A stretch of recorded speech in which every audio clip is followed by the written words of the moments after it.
يا أيها الذين آمنوا كتب عليكم الصيام كما كتب على الذين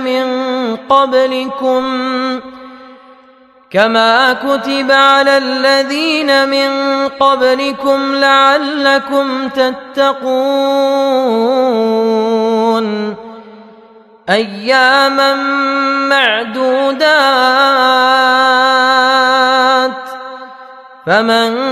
كان منكم مريضا أو على سفر فعدة من أيام أخر وعلى الذين يطيقونه فدية طعام مسكين فمن تطوع خيرا فهو خير له وأن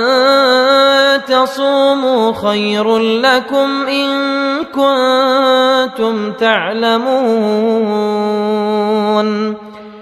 شهر رمضان الذي أنزل فيه القرآن هدى للناس وبينات من الهدى والفرقان فمن شهد منكم الشهر فليصمه ومن كان مريضا أو على سفر فعدة من أيام أخر يريد الله بكم اليسر ولا يريد بكم العسر ولتكملوا العدة ولتكبروا الله على ما هداكم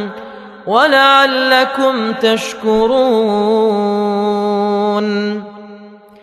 وإذا سالك عبادي عني فإني قريب أجيب دعوة الداع إذا دعان فليستجيبوا لي وليؤمنوا بي لعلهم يرشدون